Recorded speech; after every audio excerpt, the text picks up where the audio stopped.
lo voy a contar con mucho dolor. Un testimoniante nuestro en Santander, un hombre ya adulto, nos contó en una entrevista que en una brigada militar del Magdalena Medio a él lo detuvieron y lo torturaron. Y la tortura fue que lo violara un perro. Tenían unos perros amaestrados para violar a los que consideraban enemigos, o sea, la guerrilla o los presuntos informantes o apoyos de la guerrilla. A este hombre lo violó un perro. Y a mí eso me pareció un acto de inhumanidad, de indignidad, que uno dice, pero ¿cómo llegamos a esto? ¿Cómo llegamos a esto?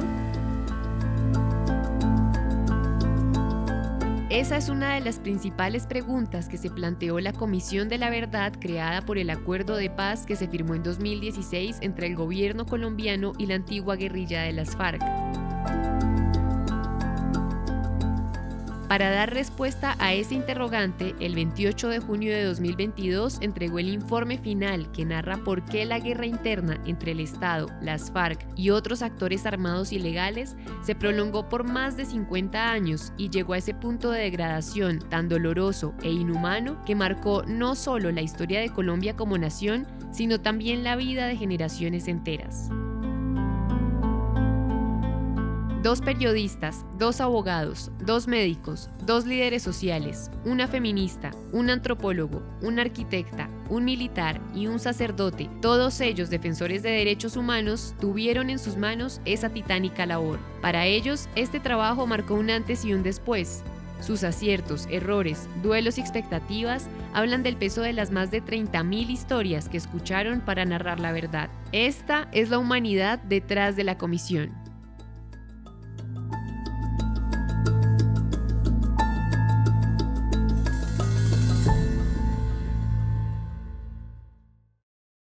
Yo creo que esos son como, mucha gente me decía, yo me imagino que tú has llorado mucho por los testimonios. Yo testimonios sobre el conflicto y víctimas había escuchado desde muy niña. De hecho, documenté muchos casos de víctimas, cosas terribles, antes de llegar a la comisión. Pero en la comisión a mí me sacó lágrimas de indignación.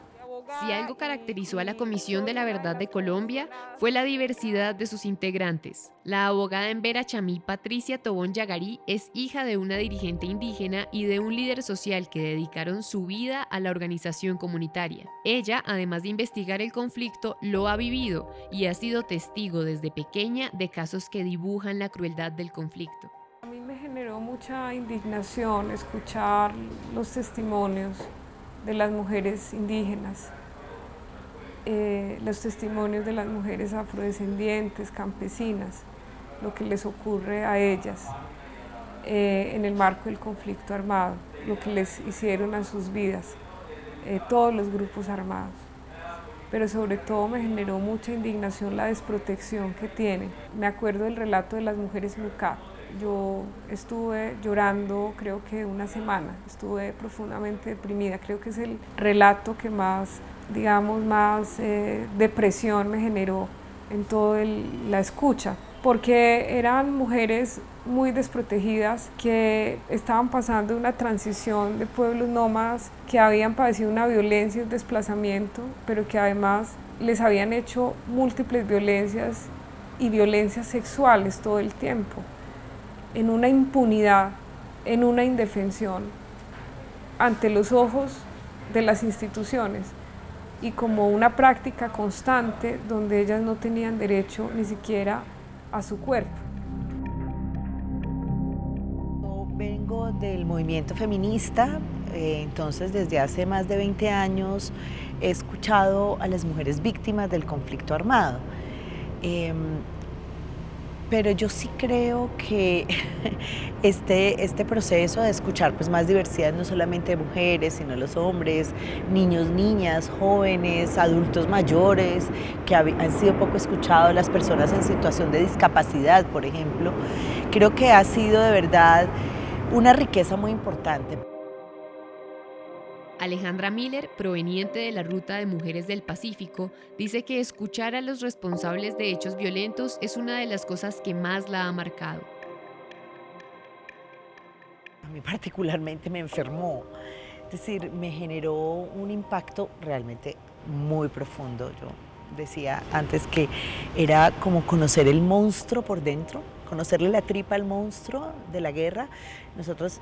Yo vengo de un proceso en el que hemos trabajado por la negociación política del conflicto, desde las mujeres, desde el pacifismo, conocer la guerra en los territorios. Además yo vengo del departamento del Cauca, sé lo que ha significado la guerra, pero luego escuchar esta otra parte alrededor de por qué hicieron lo que hicieron, cuáles eran las motivaciones detrás. Yo siento que para mí ha sido, claro, lo más interesante en términos de entender el mapa completo de la complejidad del conflicto, pero también ha sido, creo que emocionalmente, lo más difícil. Curiosamente creo que he sido de los comisionados más aliviados en términos de salud. No me ha pasado nada, pronto emocionalmente en unas cosas sí soy como más sensible. Tal vez en lo público no lo demuestro mucho, eso que pues hay un episodio bonito, incluso eso está grabado, eso lo sacaron ustedes, lo de Cien Pasto, que yo ahí un poco me quebré y eso fue muy emocionante. El próximo domingo se cumplen 24 años que mi hermano Hernando se exilió. Nunca, pero nunca ha regresado a Colombia, ni siquiera unos segundos. Siendo procurador delegado de Derechos Humanos, destituyó por primera vez en la historia del país a un general activo por una desaparición forzada. Se trata del caso de Nidia Erika Bautista. Hoy me acompaña su hermana Janet, quien de manera incansable se ha hecho causa de su vida en la búsqueda de tantos desaparecidos.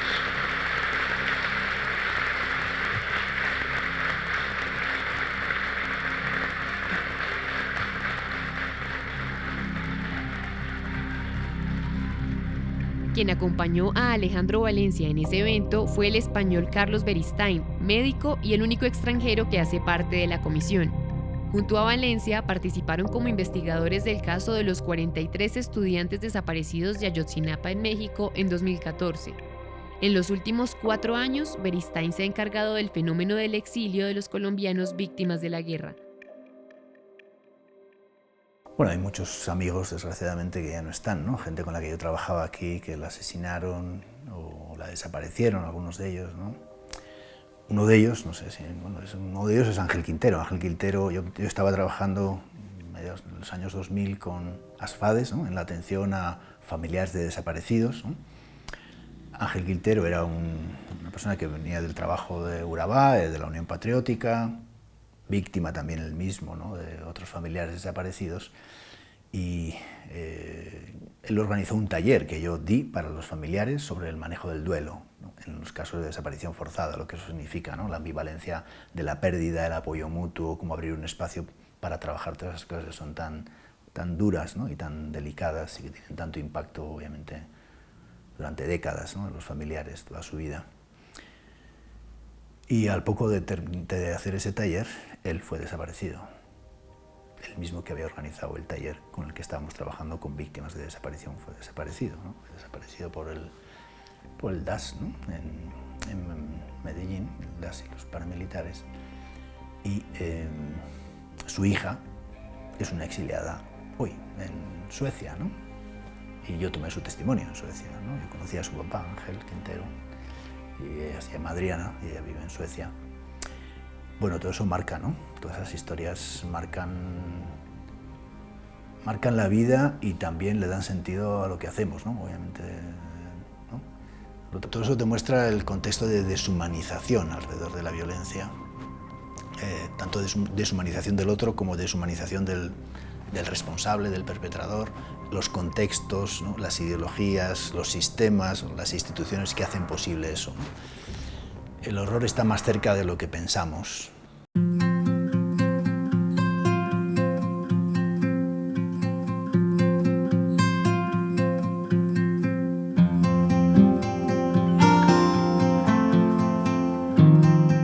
Creo creo que esta comisión nos ha traído muchos duelos también.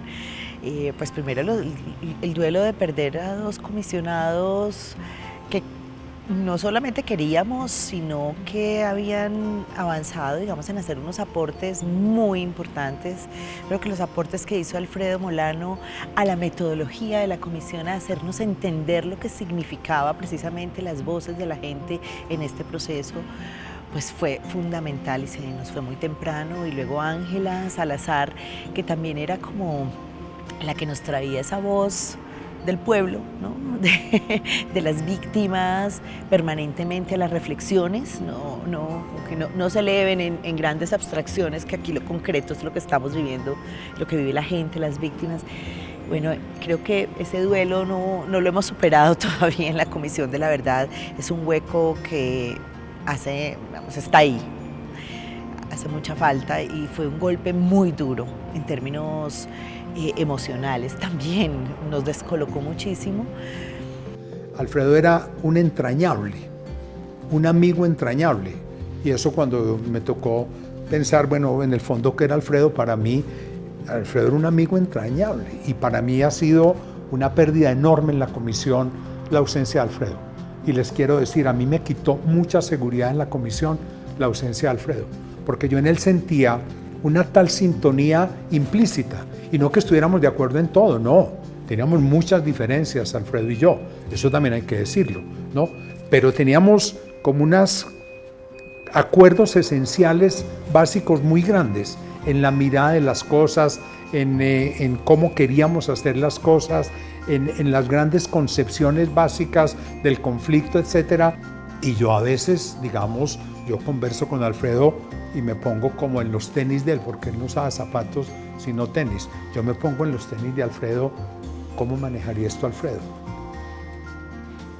¿Cómo plantearíamos Alfredo y yo esto en el plenario de la comisión? Y eso me ayuda y me sirve mucho.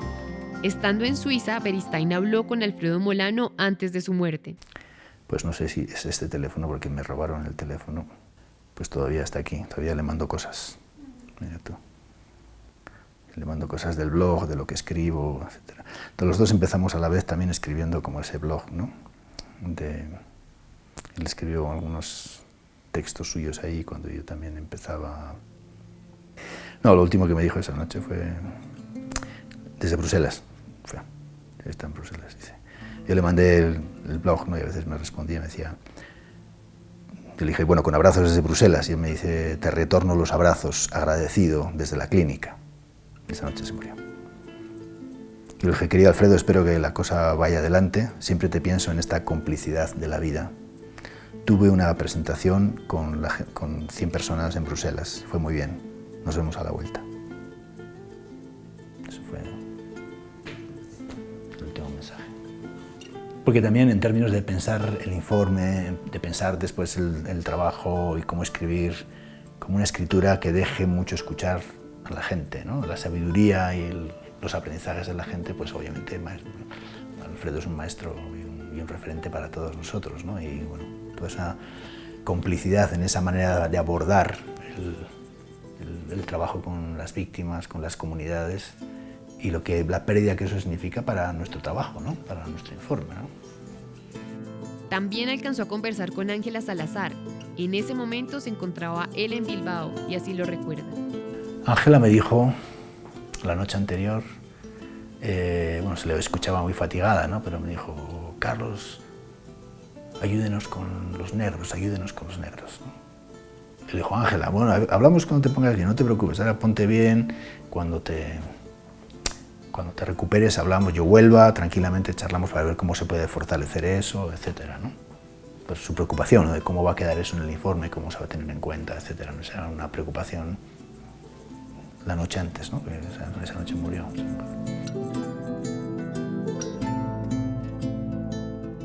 Bueno, digamos que por obvias razones, Ángela Salazar, una gran compañera pues, que perdimos como consecuencia del COVID. Con Ángela, desde que llegamos, nos hicimos en una oficina.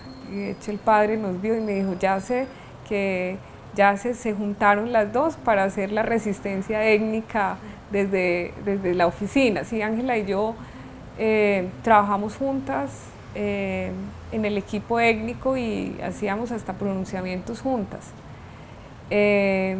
Después pues, de la partida de Ángela, también por obvias razones con Leiner, trabajamos mucho también, habían temáticas, ¿no?, en las que éramos más afines en temas con unos que otros comisionados. ¿Sí?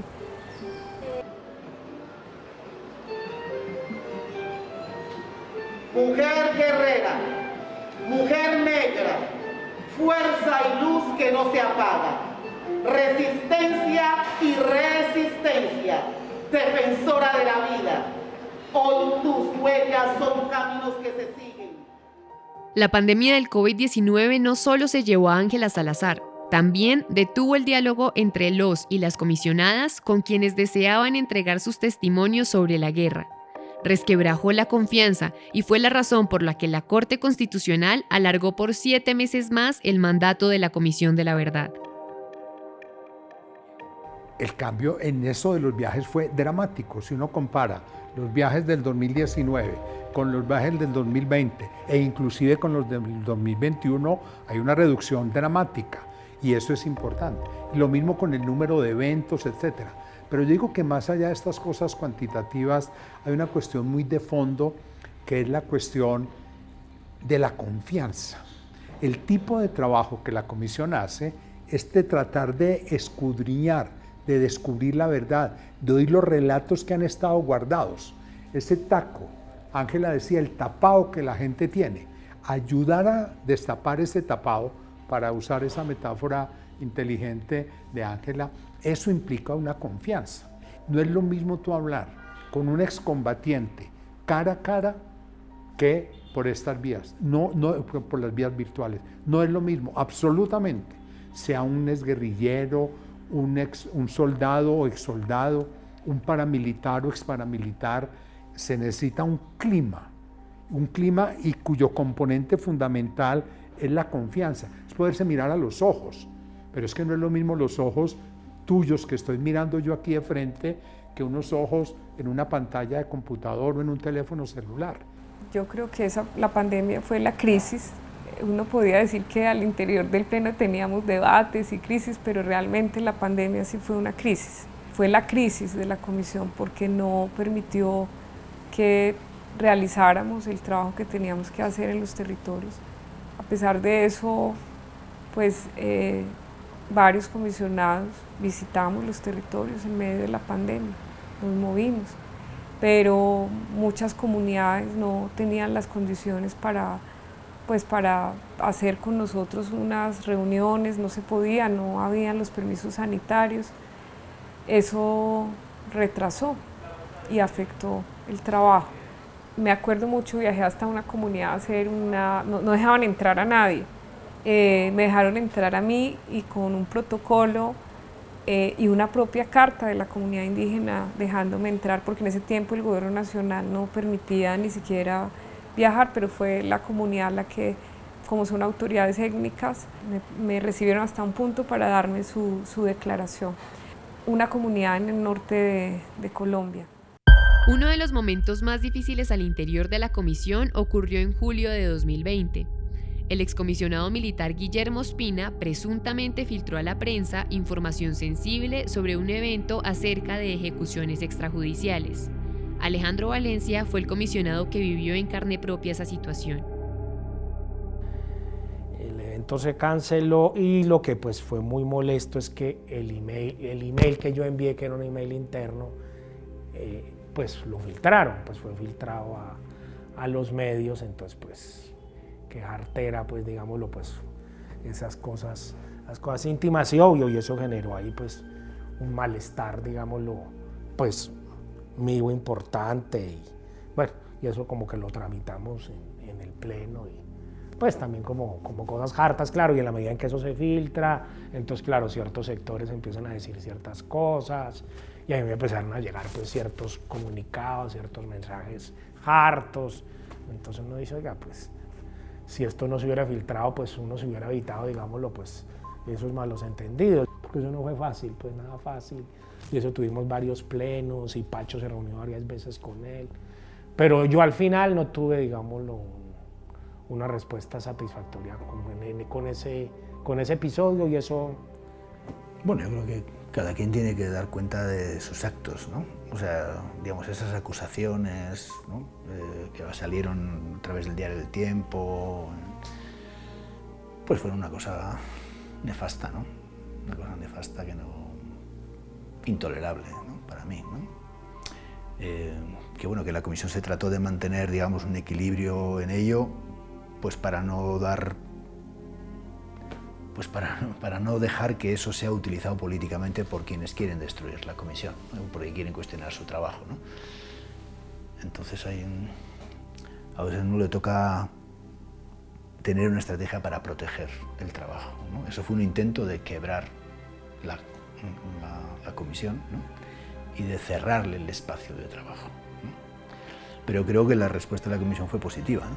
En términos de no dejar que eso se diera, no dejar que eso se manipulara y seguir adelante con nuestro trabajo, ¿no? Si bien nunca se pudo confirmar si Guillermo Ospina fue quien filtró la información confidencial a la prensa, el daño quedó hecho.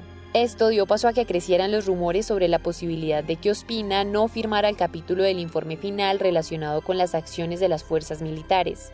Finalmente, el pasado 2 de mayo, un mes antes de la entrega del informe, renunció a su cargo, en medio de un ambiente polarizado políticamente por los comicios presidenciales. Tras su dimisión, Ospina dijo en una entrevista para Noticias RCN que no había espacio para él en la comisión, que allí lo estigmatizaban y que el Pleno no le permitía hacer su trabajo. Además, sugirió que el informe final pretendía interferir en la política. Para este documental, El Espectador intentó comunicarse con Ospina, pero no fue posible una respuesta afirmativa. Yo quiero decirles que la Comisión de la Verdad mira las cosas en una perspectiva muy profunda, muy de fondo y muy desafiante. Estamos convencidos que en el país hay que hacer cambios realmente muy serios. Estamos convencidos, por otra parte, quiero decírselos de entrada, que nosotros no tenemos nada que ver, quiero en esto ser muy claro, nosotros no tenemos nada que ver con la campaña política.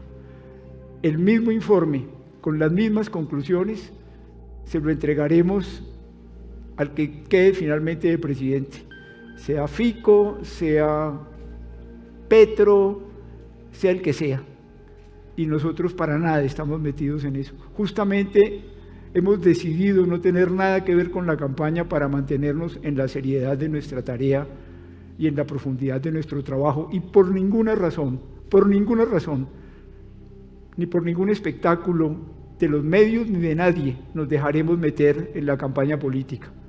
Y en esto quiero serles absolutamente franco, ni por ninguna manipulación nos dejaremos meter en la campaña. Porque la responsabilidad de la comisión es demasiado grande. Nosotros llevamos en el alma el dolor de este país. Este no fue el único impasse que debió manejar la entidad. Como dicen los comisionados, la estigmatización y las trabas por parte del gobierno de Iván Duque a su trabajo fueron dos elementos de corte político que también les jugaron en contra. Digamos, nos chocamos mucho con toda esa burocracia estatal impresionante, demoras en las respuestas, o que dicen, mire señores, ustedes no tienen facultades para esto, cuando sí lo tenemos. Entonces, con algunas tocó hacer mucho trabajo pedagógico, o por ejemplo, hacer más expeditas las visitas a las cárceles, entonces que no nos pusieran tantas trabas, y pues dificultades de esa índole las hemos tenido, y de verdad pues se da uno cuenta que efectivamente la institucionalidad pues tiene como una serie de vicios, de maneras de trabajar que pues no nos permitió que el trabajo fuese como lo suficientemente fluido y rápido.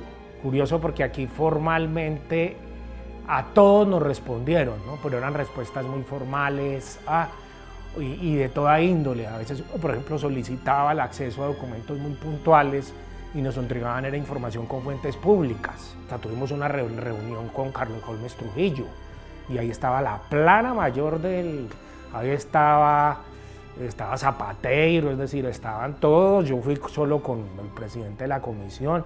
obviamente yo era el más vehemente y les dijimos, mire, si ustedes no nos entregan esa información, que nosotros básicamente la estamos pidiendo más para verificar y contrastar, pues la comisión va a decir ciertas cosas con otras fuentes. Y efectivamente así va a ser en el informe final. A mí me ha dolido también mucho y me sigue preocupando ya la oposición activa de ciertos sectores que uno diría que casi por compromiso social y político deberían estar empeñados en esto de la paz. Yo siento también, hay sectores con los que nosotros no hemos podido hablar lo suficiente, no los hemos podido ver lo suficiente. Quiero señalar concretamente la relación con el empresariado y la relación con los sectores de la fuerza pública. La fuerza pública nos ha entregado una cantidad de informes. Yo creo que es la institución que más informes le ha entregado a la comisión, ¿no? Pero ya el acercamiento a ellos, la discusión con ellos, la capacidad analítica y la capacidad autocrítica es supremamente precaria.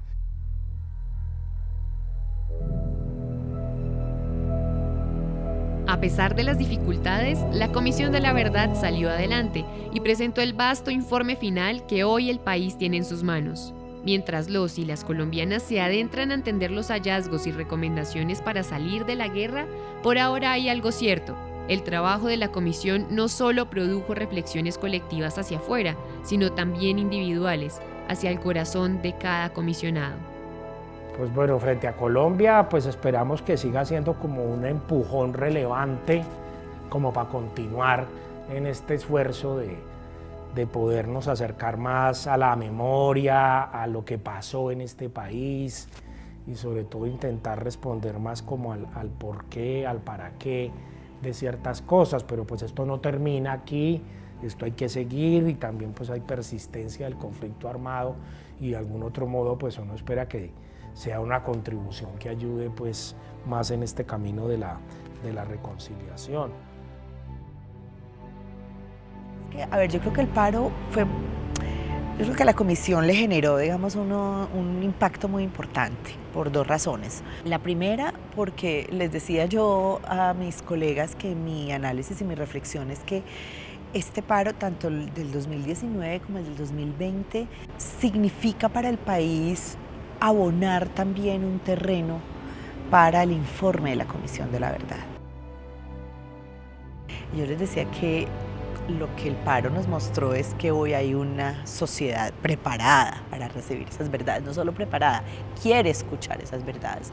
Hoy los jóvenes en la calle están dispuestos a escuchar estas verdades que ayuden a transformar porque están ávidos y esta sociedad, creo, de transformación y de cambios. Y creo que nosotros tendremos un insumo, que será el informe, es un insumo que puede aportar en esa ruta de transformación y de cambio.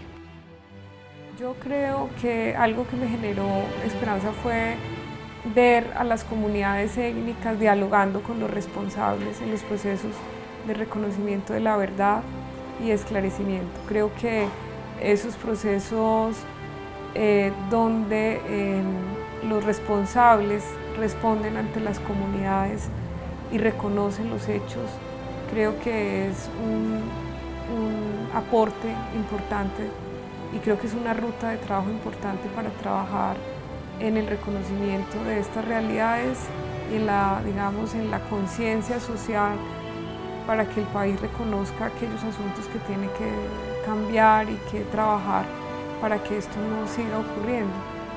Porque creo que el país se ha contado también desde un relato polarizado y eso ha ayudado a que la ciudadanía no conozca la realidad del país. Vine la primera vez a Colombia, mis amigos me decían, ¿cómo vas a Colombia si aquí no hay quien lo entienda? ¿No? Y nosotros inventamos una frase que decía, el conflicto colombiano es un conflicto complejo, no confuso, y hay que pasar de la confusión a la complejidad, ¿no? Todo este trabajo de la comisión para mí es un aprendizaje también de cómo pasar a más complejidad de la que yo todavía pensaba que ella tenía más o menos clara en términos del trabajo de la comisión, ¿no? Todas estas cosas que se cruzan. A veces en Colombia se le llaman grises, no son grises, a veces son colores y son diferentes experiencias que se entrecruzan de formas muy contradictorias.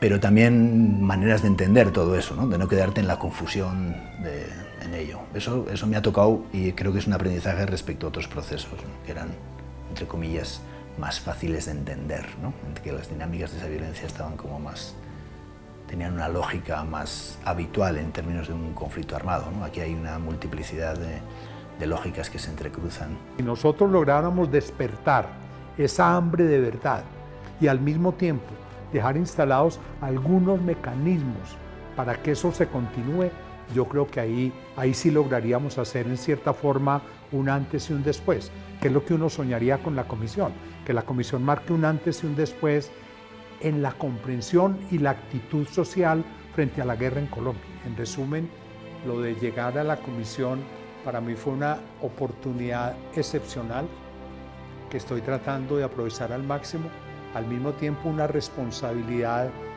Más adelante podremos hablar del balance y ya serán los que vienen después los que podrán decir qué tanto dimos la batalla, ¿no? Eso no lo podemos contestar nosotros ahora. Traemos un mensaje de esperanza y futuro para nuestra nación vulnerada y rota.